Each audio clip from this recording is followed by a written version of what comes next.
Hello, and welcome to another episode of Two Chicks, One Show, where we recap and review one currently airing show, an episode a week as it airs. This week, as for the last 10 weeks or so, we are once again talking about Outlander. This time it is Season 2, Episode 11, Vengeance is Mine. Yes, and vengeance was Myrta's at the end of this episode. But the episode opens with kind of a final plead from the Jacobite army to march forward to London after entering northern England in their crusade to take back the throne. But unfortunately, everyone thinks that Jamie and the prince are nuts, and they're like, nope, we're going back to Scotland. So it looks like that battle where everyone fucking dies is going to happen. So Jamie is kind of exiled because he speaks out to the generals and is now ordered to go to Inverness. But on their way, they find a bunch of redcoats and they shoot guns at them, and then they're on the run, and then they hide in a church, and then Claire uses the only thing that she can use during war. I'm an English lady with a bunch of Scot guys, and gets held captive, and then pretends to faint, and then the redcoats take her. But instead of taking her where they thought they were going to take her, she ends up, dun dun dun, with that Duke who's an asshole. And then Jamie has to come and rescue her, but it's a trap! Yeah, and then stuff happens, and Myrta, and Myrta ends up, seeking the vengeance and fulfilling his oath to Claire. Which I forgot he even made. Yeah, I think he made it like after he woke up from being knocked out by those guys. Right, because he was there, I forgot. Yeah, he was there. He was there. Knocked him out, and he's like losing sleep over it, the poor guy. Yeah, we should point out that this episode was actually written by Diana Gabaldon, who is the writer of the Outlander series of novels. Yes. And I have yes. This is just a question in general. Like, okay. For Game of Thrones, the books are called A Song of Ice and Fire. Is it just the Outlander series, or is there like an arch title and then all these? Because I know each book has a different title. Each book has a different title. There's no like overarching title. Like there's no colon. I mean, there's no colon in those books, but it's called that. That's what I don't think there is. I think if like you search for them and stuff, they'll all turn up under Outlander. Yeah, I've always when I've done Google, it'd be like Outlander series, TV show, or book. So I'm never known. Right, but A Song of Ice and Fire, none of the books are actually called A Song of Ice and Fire. No, right? That's what the series is called. Right, because very complex. Fantasy. Yeah, very complex. Because we're all so smart. Yeah. No, these all have their own individual titles. Okay. There is no, as far as I know, overarching series title, but I could be wrong. None of the books have the title like emblazoned on the cover, so yeah, I don't know. At least not the two that I have. Yeah, so speaking of the books, there once again were a lot of really obvious changes from the books, but we are at a point with this season, which I think we've passed a long time ago, where they've stopped caring what the books did. And are more. I'd love to see how they broke out this season. When they were planning the season, I'd love to know, I'd love to see the board where they planned out each episode, because there was so much stuff in this book. Like, this book is just jam-packed, full of just too much. Just too much. It's so long and so boring. And I had to take off my glasses because the reflection was throwing me off. And so I'm a little blind. And so they obviously were never going to get all this stuff in. They weren't able to get all this stuff into the last season either, but they had more episodes last season. They had 3 extra episodes. So with this season, with all of this extra stuff, and I'd love to see how they actually broke it out, because they did things in weird orders. They seem to be following this pattern of hitting major story points, but not actually doing them the way they happened in the book, like making huge changes to the way they happen in the book, but still hitting those markers, sort of making sure they hit these milestones, but not doing them the same way. And they, for the most part, they've worked. Some of the time I don't really understand why they made changes, but in this episode they actually worked really well, and we'll talk about them a little later because they don't come up until about halfway through. Yeah, I mean, you're the only one in this conversation besides anyone that can say anything, because I have no freaking clue. But I will say that this episode for me, after the 2 previous ones, actually was probably the most exciting. Not that things didn't happen, but like I mentioned last week, I felt like the last 2 episodes could have been condensed into 1 episode. Yeah, this episode I wasn't bored in this episode. I thought this was, it pushed the story forward, and it also brought back storylines that were visited in the beginning of the season that like we just kind of forgot about.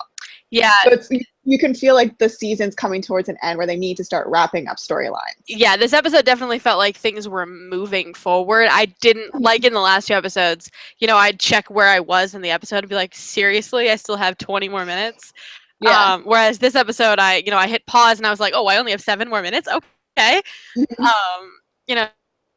You know, it did move along at a much better pace. But so I did enjoy this episode. I didn't think I was, like, for some weird reason, I felt like there's like nothing happening, and then it was over, and I was like, oh, never mind. Yeah. So it was good. I enjoyed it. I don't think it was the best episode this season. I don't know what I would consider the best episode this season. Probably the second episode when they go to Versailles. Yeah, the second episode with nipples and pooping was probably. Yeah, I still think that's pretty high. And then I do believe, even though Faith was probably the strongest performance episode. Strongest, but still, like, even though Faith is like very performance driven, I think what people will remember from that episode is the performance. The writing was still very strong. Is what happened to Claire in that final sequence. But the stuff with the king was pretty awesome. Like, that whole scenario was pretty kick-ass. Yes. So, I mean, I think those two episodes are my favorite thus far, which is weird because I didn't really care for France and I kept wanting to go back to Scotland. And so far, my favorite episodes were in France. Yeah, but Faith was also one of the few episodes this season that felt like it could stand by itself. Yeah. But anyway, back to this episode. So as you say, we start off, they're sort of like moving along with the fighting, and they've got some victories and some losses, and they've added some armament, but they aren't adding men and they aren't adding money. So the army, the Scottish army, is suffering. They've made it as far as Manchester in northern England. Mm-hmm. And they're struggling, and it will take them 5 days to get to London, which is what Jamie and Charles would like to do. Jamie only, though, we should point out, wants to go to London because the alternative is going to Culloden.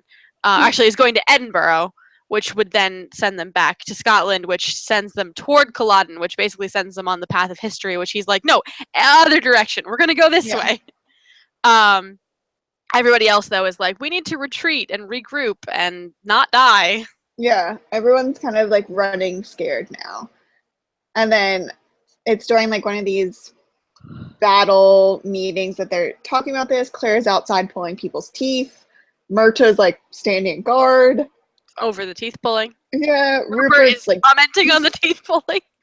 Rupert's like depressed because Angus isn't there, and he keeps bringing up Angus and drinking a lot of whiskey.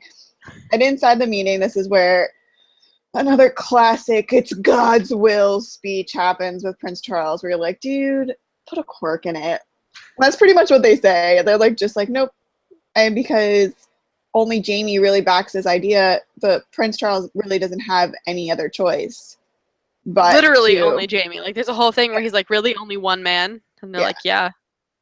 So because Jamie is really close to Prince Charles, and because he has such an effect over the prince, the two generals, the one Irish general and the Scottish general, decide that Jamie should not be that close to the prince anymore, and say that he will now go to Inverness, and they give him some like bullshit thing. Go get supplies or something. Yeah, and Dougal, I don't know why the fuck Dougal's there, because I mean they send Dougal away, but Dougal's there. And yeah, I think Dougal's just there because for the plot, Dougal has to be there. Yeah. So Dougal's there and he's all pissed off. So basically, the Fraser men with the two remaining Mackenzie, which is just Dougal and Rupert, head back to Inverness, and this is when they are ambushed by a bunch of redcoats. What was Claire doing? Oh, she was pulling like a splinter out of some guy's finger, and then they were attacked. And yeah, she was saying like, I wish I could give you a tetanus shot. And they have no idea what's on his hand, and then they get shot at. Yeah, and this is what confuses me, and it's kind of like, I don't know if there's like a pre-strategy for this kind of situation. Like whenever they set up camp, they're like, okay, well, I mean, if we're ambushed, you go this way and we go this way. But like the important people, which is Jamie, Claire, Myrta, Dougal. Fergus, Dougal, and Rupert all get on horses and just go riding off, where the Fraser men are just like left. And then all of a sudden they meet up at this like church. You're like, when was this decided? And what? So yeah. I mean, if I was a Fraser guy, I'd be like, what the fuck did they get the horses? Yeah, this is one of the scenes that it needed to happen.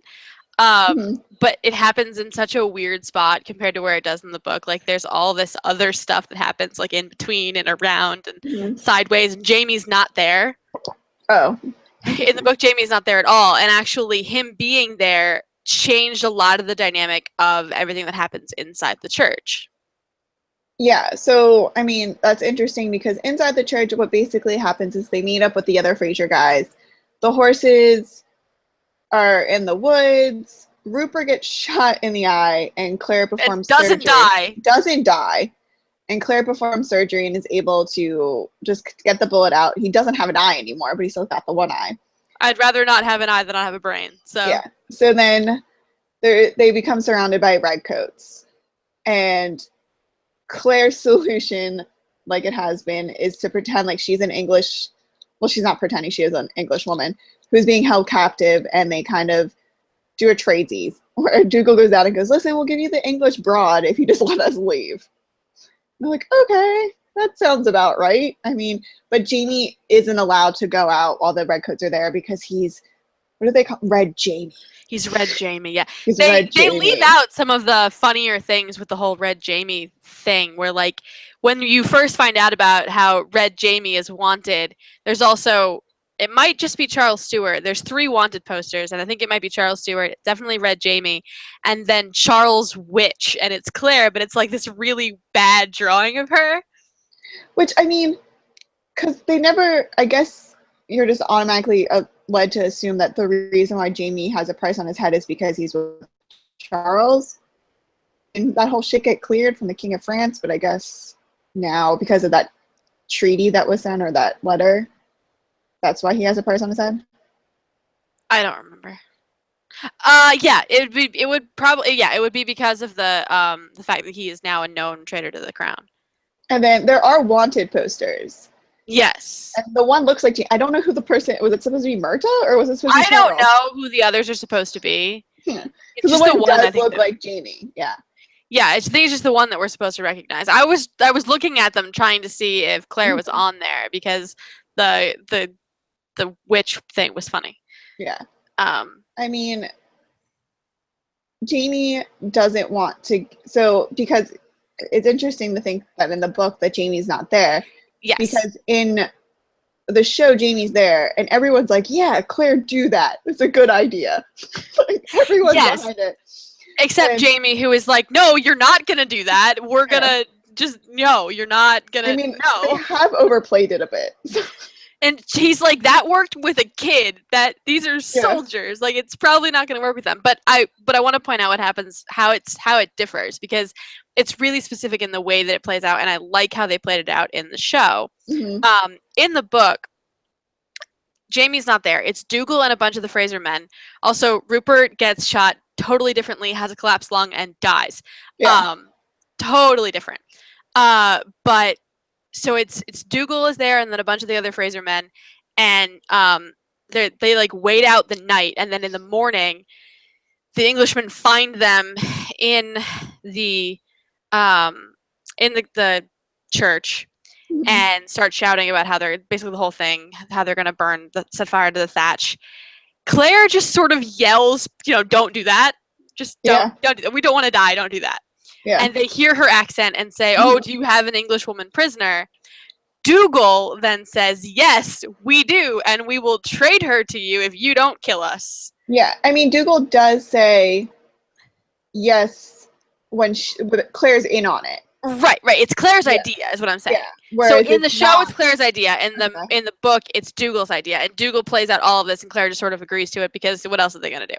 Yeah. In the show, not only is it Claire's idea, but then the continuation of the scene, when she argues with Jamie about it, when Jamie says, you're not going to do this, I'll go out there, there's a price on my head, they'll take me and let you go. That'll be the deal. And she's like, no. Stupid. She turns on him and she says, am I not Lady Brocktorek? Do I not have a responsibility to these men just as you do? And so it becomes this whole, I just like that it becomes her decision, her choice, and it being an honorable decision as opposed to like, I don't have any other ideas. Yeah, I mean, Claire has been less annoying this season. Yes, definitely less annoying. Pretty strong. I think it should also, we didn't mention this when prior to leaving for Inverness, I think it's starting the whole Jamie knows what's going to happen because of Claire, and the pressure of trying to change history is weighing heavy on Jamie, because I think every day he wakes up and he knows he's one day closer to getting to this battle. Like, it's literally like he's counting down. He does this whole Gaelic prayer over Claire. Like, I just feel like he's like really fucking stressed out. He's definitely really stressed out. So I feel like at this point he's just like, this could literally be the last time I see you if I let you go with these guys. I don't know what's going to happen at this point. All I know is that we are literally marching to this battle, or I don't know if I'm going to live or die. So, I mean, I think there's just like a lot of things happening. Yeah, I mean, it's war, so it's stressful in general, but I think... And then on top of Jamie knowing what the outcome is. Right, and him feeling like it's on him to change the outcome, and that if the outcome... And every time he tries to change it. Right, and him feeling like he's responsible for not being able to change it. I think Claire is a little more zen about it. And that I think she's tried to change things enough times that she's like, I don't think this is going to work. Yeah, which is interesting because she was so, I guess because she was so diehard when she was pregnant, because it was about, you know, changing it for her child. And at this point, like, she wants to change it, but I think in Claire, like, Claire just seems like, oh, well, I mean, the battle's probably going to happen. But, I mean, Jamie knows about it, so he'll probably survive because I've warned him enough. Maybe, I don't know, because it's not being brought back up as a fear for her. Yeah, I think it's at this point being... For Jamie, but for Jamie, there are different stakes too. Yeah. Like, it's, you know, it's the death of the clans. For Claire, it's death of people she loves. For Jamie, it's the death of everything he knows. Yeah. So I think that there are really different motivations in trying to stop it. So there are different stresses, and I think that for Claire, if they can't stop the Battle of Culloden, then I think her hope would be, at least in my head, the hope would be, maybe I can at least save some people. Yeah, I think she's more focused on, if we can't change history, then maybe I can at least save Clan Fraser.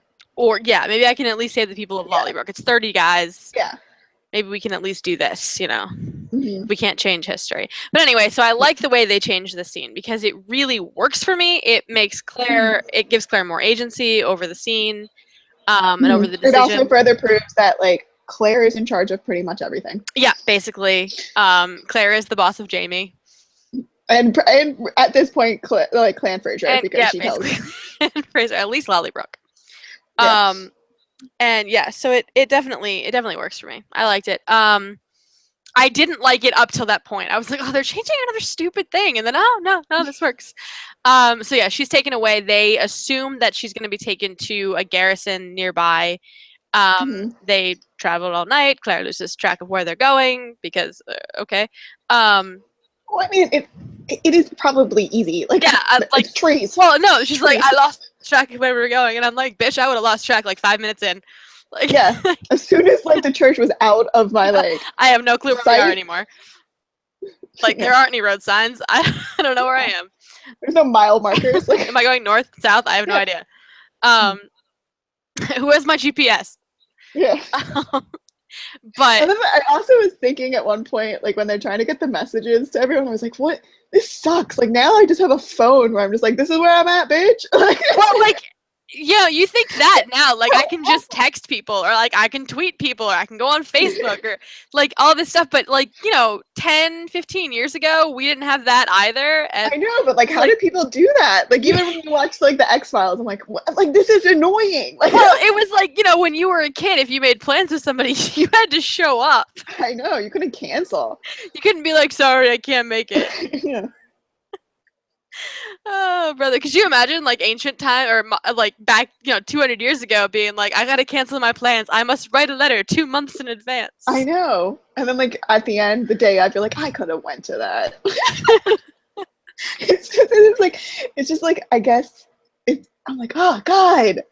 I So always many wonder people. how they know where people are half the time. I don't know. Like, I mean, I think like everyone just has someone that's following them. Like they're just constantly like just it's crazy. like It's just okay, crazy. so Claire gets to whatever the midpoint stopping point thing is, and they tell her she's actually going on to this different place. And in the street she meets Hugh Monroe, who is the beggar that we met last season, the mute Who beggar. gave her the dragon and Gave her the amber? dragonfly and amber as a wedding present. Although, did he actually do that in the show? I don't remember. No, he does. Yeah, he did. Okay. And she tells him to tell Jamie where they're really going, and I'm just like, well, no, she does tell him where Jamie is going, so he can figure out where Jamie is. But then, like later, she has to get a message to Hugh, and I'm just like, just the finding a person that you've never met before, like, how is that? How just old-fashioned postal carriers at the hardest jobs. Yeah. So Claire ends up not going to the garrison, and she ends up going to the Duke of Sandringham's summer estate, because that's not the place that we first met him at. I don't know. It's like his summer home. Or I guess it's like his late winter, early spring home, because it's like February or March or something. Yeah, and it's his war house. Like when we're at war, this is where I retreat to. And she goes and she's like, oh shit, like he's gonna narc on me, and he doesn't. He goes along with the Claire Beecham shit, and then she goes like, why are you doing this? And basically, because the Duke is a two-faced asshole. Two-faced asshole. Yeah. The crown realizes that he likes to play both sides. So the crown, the English crown, is actually watching him. So he's like literally surrounded by redcoats. Like everywhere you look, there are people in his courtyard, and then he goes, oh, those are the ones I know about, but there's people just around the perimeter. They're just hiding. They're like ninjas. Yeah, they're just around my estate because they want to make sure I don't leave, or anyone that, no Jacobites come in. She's like, okay. So the Duke realizes that Claire is not in the location that Jamie was going to rescue her. So he goes, well, I have a messenger that can get stuff along, blah, blah, blah, blah. I'll let Jamie come in if he agrees to let me escape with you guys. Because they're like holding me prisoner here pretty much. I can't leave. And I don't want to be here. So she's like, I'd rather fine. be on the run than in my nice little estate. With my wigs. With my wigs, yes. So Claire agrees to it, and she writes Jamie a letter in Gaelic. Which we later learn is not right. And Marta even points out she didn't even spell help right. And they both go, we'll give her lessons later. And the messenger goes out to find Hugh. Is it Hugh or is it Hugo? It's Hugh. Okay, it's Hugh. Hugh Monroe. Hugh Monroe, who will then find... So the messenger has to find Hugh Monroe, who will then find Jamie, who will then go and find Claire. In between this, Mary's there. We find out that Mary is the goddaughter to the Duke. Don't know why that was not brought up in France. It wasn't. Didn't need to be. We also find out that the Duke was the one that hired the people to attack and rape Claire and Mary. Though I don't know if he knew that Mary was going to be there. He didn't know that Mary was going to be there. Mary was an unfortunate accident. Yeah, and this is because Claire notices that the Duke's new assistant has the stupid birthmark, which thank God, because why would you crash Zoom on a birthmark and then never follow back up with us, Outlander? Seriously. And also, this should be a lesson to bad guys everywhere. Don't hire henchmen with really obvious identifying marks. Yeah.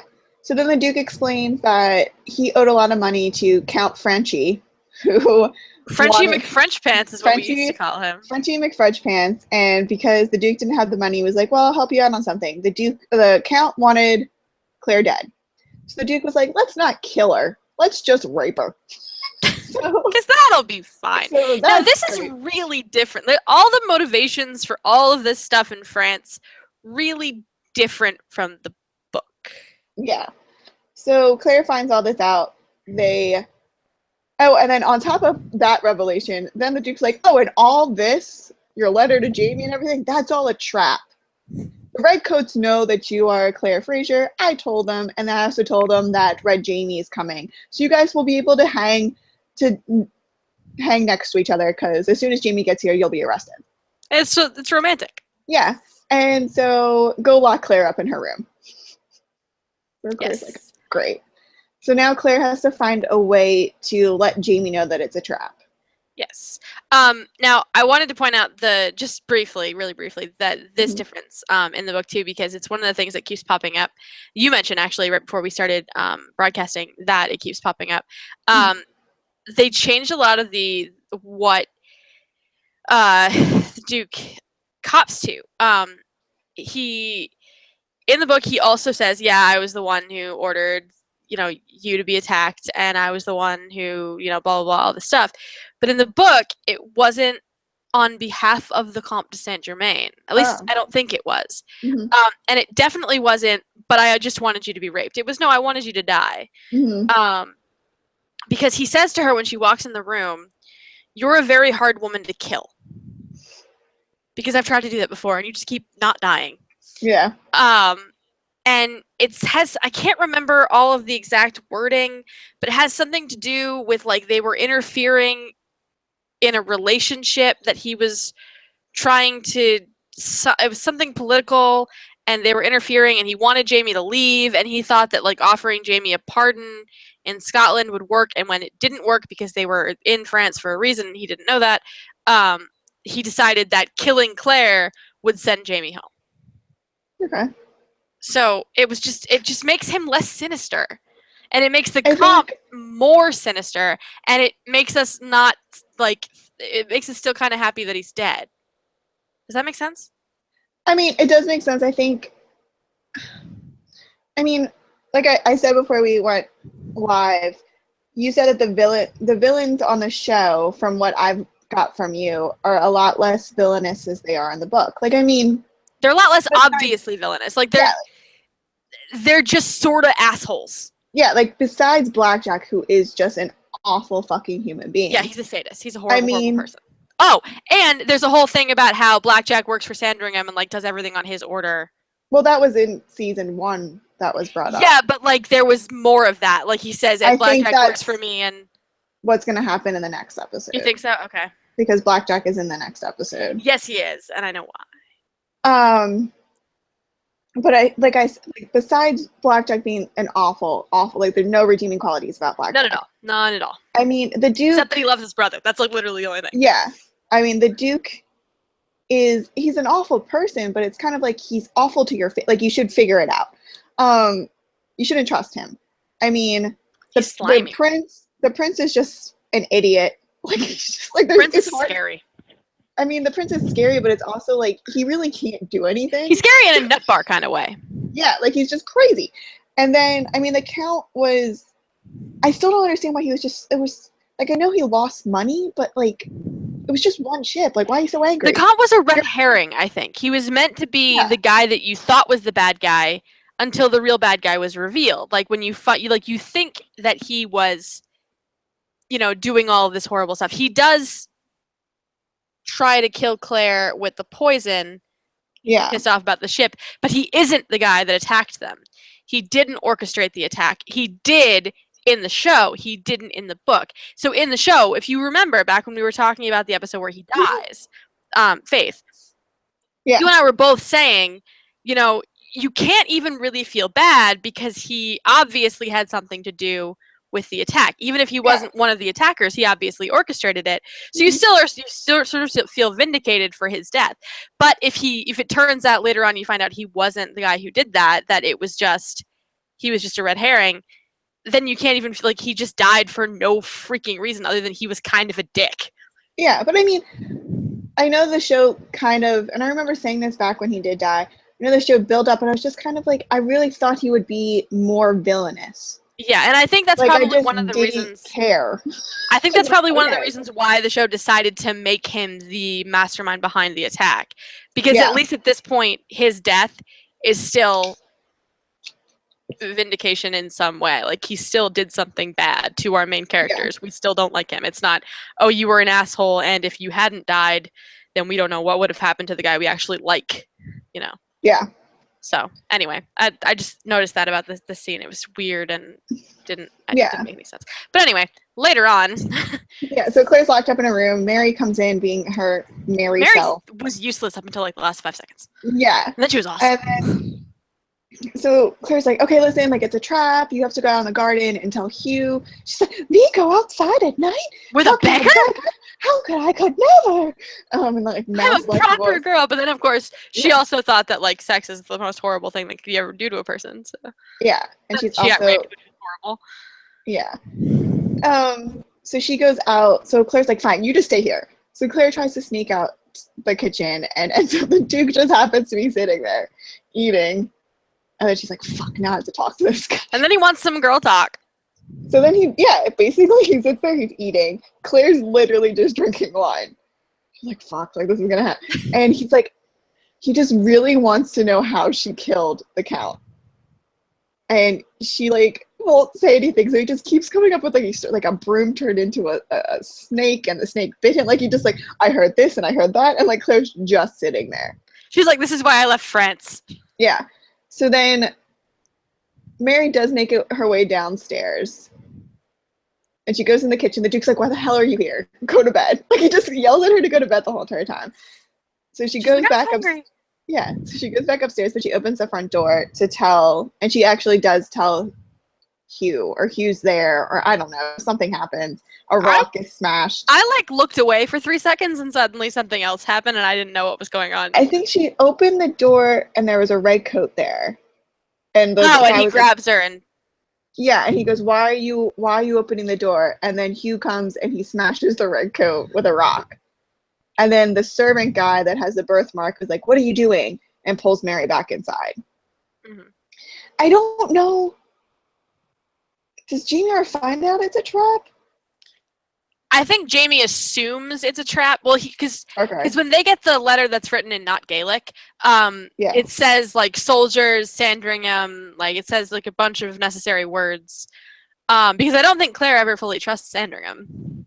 Yeah, but I mean, he didn't know how much of a trap she didn't know how much of a trap it was. No, but it was enough. Like when she wrote the note, she didn't know that the Duke told the red coat who she was. But she had told Jamie that at least, there were soldiers. Like the only thing that Sandringham told her to write was, you have to take him with you. Oh, okay. So Myrta and Jamie make it into the kitchen.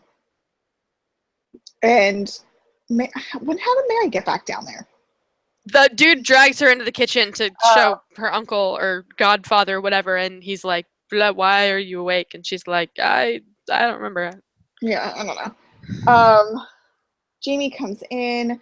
Claire just starts screaming, he's the one that planned the attack on me. Well, yeah, so the servant dude, Danton or something or other. Who cares? I don't know. He has Claire at knife point. And then something happens where, like, Murtaugh comes up behind him, so he spins around, and then, like, Jamie pulls him off, or she hits him, and then Jamie pulls him off. There's, like, a whole scuffle, and then Claire's like, he's the one that attacked us, and Mary's like, what? And then, she goes, and the Duke was the one. The Duke, and it's like, he's the one who planned it.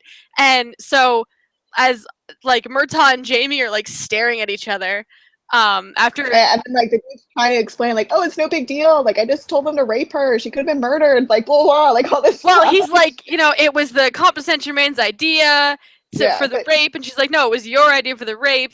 And like all the meanwhile, like Mary walks over and like picks up a knife, like walks over to the guy, stabs the servant guy in the gut, which I don't know, I have all these weird feelings about. And this goes back to, like, the recent Game of Thrones episode, too. Where, like, how much pleasure should we take in, like, really violent vengeance? I mean, in Mary's defense, like, I don't even think she knew where to stab a person. No, I think she was just, like, learned this, like, this is the man that... Right, like in her defense, I don't even think she knew what she was doing. Yeah, and I think it was just, but like, as an audience member, I mean, like, I don't know how I feel about I think it's different for different shows. I mean, for Outlander and for especially for Game of Thrones, Violence is the only answer. violence. It's also a fantasy world.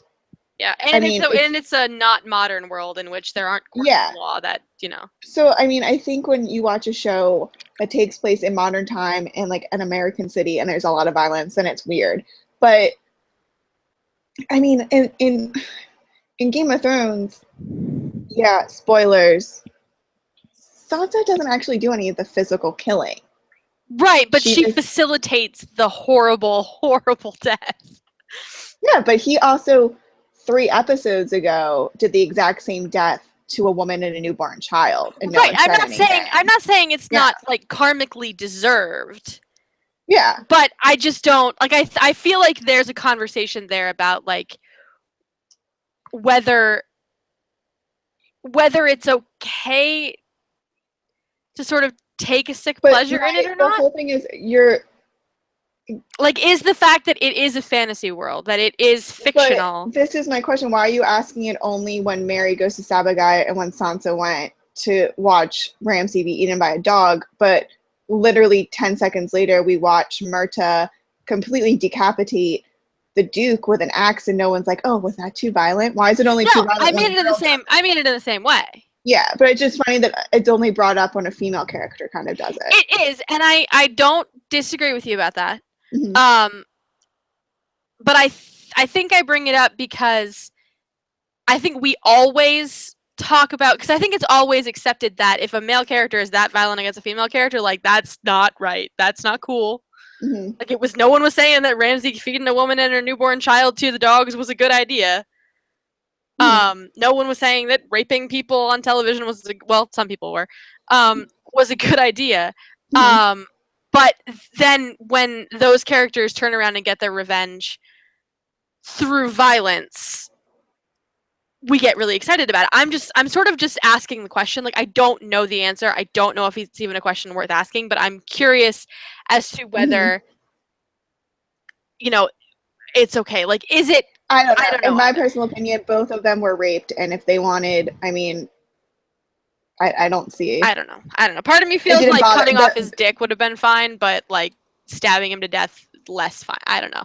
Decapitating was really violent. I was not expecting that. I mean, she only stabbed him once. She didn't stab him to death. So I mean, yes, yeah, yeah, but she only stabbed him once. I know. It wasn't like the following death of Myrta decapitating. Yeah, that's what I mean. Duke of Sandringham. Now, Myrta decapitating the Duke of Sandringham is another. Well, actually, Mary stabbing the attacker is a departure from the book. In the book, Claire tells Jamie that that's the guy that attacked them, and he says, "I wish you could die a slow death," and then slits his throat, and then Mary throws up. I mean, I guess it's because like Mary is such a little girl that it was also kind of like. So there was a character moment. Yeah, I feel like it was a character like. It was proving that Mary is stronger than she was before. Yeah, and I which a bitch is gonna need if she's gonna marry Blackjack. Which, like, I do agree with. Like, and this is why I'm asking the question, because I honestly don't know the answer. Like, you know, because part of me was like, oh crap, this girl who literally 5 minutes ago was saying I can't go outside with a beggar is about to stab a guy for attacking her, and then does stab a guy for attacking her. You know, so that's a big character evolutionary moment for her.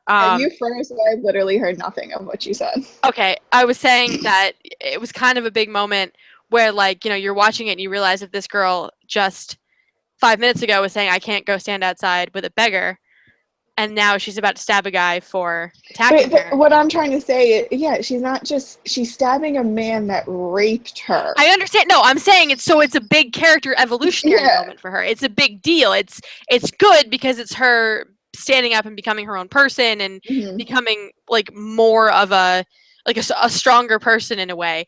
I'm just wondering, you know, whether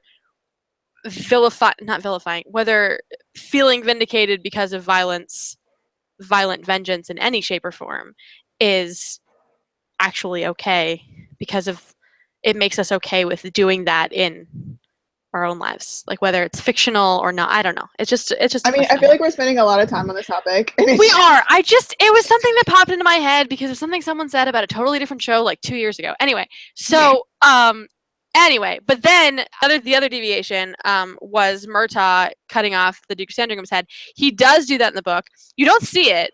It's actually kind of a surprise because he just sort of pops up later because they never encounter Sandringham. Like Jamie kills the guy and then grabs Mary, and also I think we should point out that Mary has the best line in the entire episode, which is I think we should go go now. After all that happens, she goes, I think we should go now. And that's where the episode ends. But in the book, all this stuff happens with Jamie and the girls, and they leave, and Jamie's like, where the hell is Murtaugh?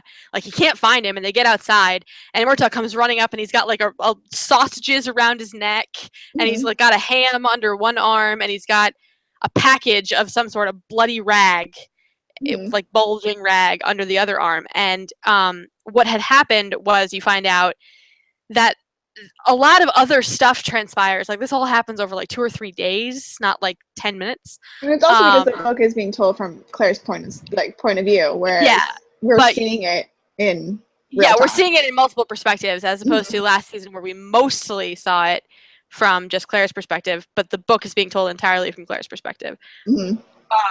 But Hugh had been killed. He had, which we don't know. He could have been killed. We haven't seen him. I lost your audio. My audio back now? Yeah. I got now. Okay. So he could have, I don't know why that happened. He could have been killed off screen. We haven't seen any of that yet, but he was killed in the book. He was decapitated. So Murtaugh, they go later to Hugh has a house in the book and a wife, and they go to his wife, and Murtaugh unwraps the package, and it's the Duke of Sandringham's head, and he puts it at Mary and Mrs. Monroe's feet and says, I brought you your vengeance, just as he does to Claire and Mary, but it's a totally different vengeance. A different thing, because in the book, the Duke wasn't responsible for the attack on Mary and Claire, whereas in the show he was. No, in the book he was. He was entirely responsible for the attack on Mary and Claire. Oh, okay. Well, whatever. I'm getting confused. We're talking way too much about the book. I know. I'm just saying that they changed the circumstances. They changed, in part, what Murtaugh was taking vengeance for. Okay, but in the show, he's taking vengeance for Mary and Claire. Yes, he was fulfilling the vow that I didn't realize he made. Yeah. And then Mary has the best line of the entire show when she says we should leave, and then the show ends. Yeah. So I liked it. It was good. And pretty much all the changes they made I enjoyed, because as I said, like the 2 biggest ones gave more agency to female characters, which was good. If you say so. I don't. Like I said, I only know from the TV show. Claire did her whole I am Lady Rockturek thing, and Mary stabbed her. Yeah. So other things, like next week's episode, we will be reintroduced to Blackjack will be in this episode. It's also will be the episode leading into the battle. So I guess the battle will be half of the finale, and then maybe the other half will be in the future. Who knows? I do know that this Saturday's episode will air. And I don't know what's going on with your mic. Sorry, I lost my audio again. Is it a 2-episode finale? I have no idea. All I know is that this Sunday is episode 12, which is what is it called? I think it might be called Hail Mary or something. Then during 4th of July weekend, there won't be, so July 2nd, there won't be an episode. And then the finale will air July 9th. They're skipping a week before the finale. Yeah.